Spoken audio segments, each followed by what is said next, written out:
guys! Gabi na dito. Good evening. Hindi na ako guys nakapag-update ng sasakyan natin. No? Gusto ko ipakita sa inyo yung loob, kung ano yung mga meron sa loob. No? So ngayon guys, nagpo-vlog ako kasi may isi-share na naman ako sa inyo. So may natanggap na naman kasi ako guys na na ayuda ni Mr. Prime Minister Trudeau. So may natanggap na naman tayo guys. Kaya iba talaga dito guys sa Canada, no. So ito guys, oh. Yan. Wait lang guys, hubad lang tayo ng sapatos.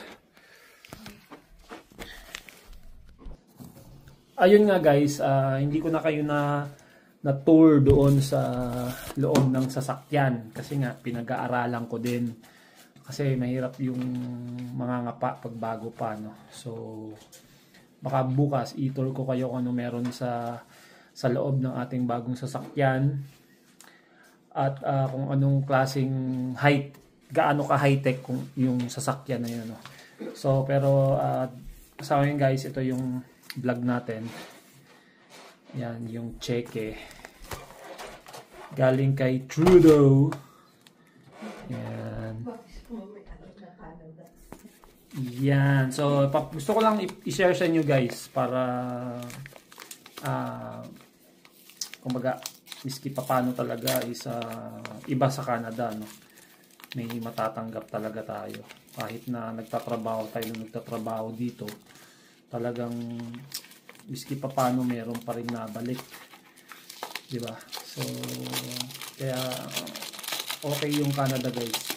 Kaso sa ngayon hindi siya okay kasi kakagulo dahil nag-resign nga si Trudeau and then nag-i-election, daming pinapauwi, pero sana dasal ko mga Pilipino wala sanang gaanong pauwiin. So ito guys, hindi ko alam kung magkano to, no. Last time pinakita ko sa inyo 214. So this time hindi ko alam to kung magkano, pero in-expect ko siguro mga 300. So yun guys, tingnan natin. Papakita ko sa inyo, tingnan ko. Oh my god! Guys! It's 2007! Jeez, guys! 2007! Look at this guys! 2007! It's a prank! 200 lang guys, 207. So, pero yun guys. Pero in-expect ko talaga to guys, 500 to, yung before mag-Christmas. Kaso nga nagkaipitan dun sa tawag doon sa post office, nagkakahigpitan, nag-strike sila, so hindi umabot. So ngayon, dalawang beses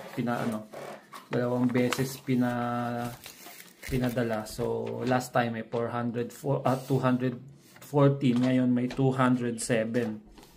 So ayan guys, 207. Ayan. So di ba guys, kakaiba yung Canada, miski pa paano kahit magulo, madaming nangyayari, miski pa paano may natatanggap tayo, no?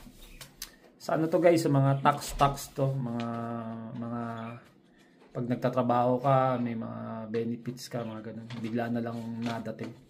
Hindi ko na lang, alam ko meron, pero hindi ko na lang iniintindi kasi nga bonus na lang kumbaga, di ba? So, ayun guys. Shinare ko lang sa inyo to para kumbaga naman tayo, hindi naman tayo madamot mag-share kung anong nangyayari dito sa atin sa Canada, no. So, ayun guys. Thank you sa panonood nyo. See you ulit sa next vlog ko. Bye-bye. Peace.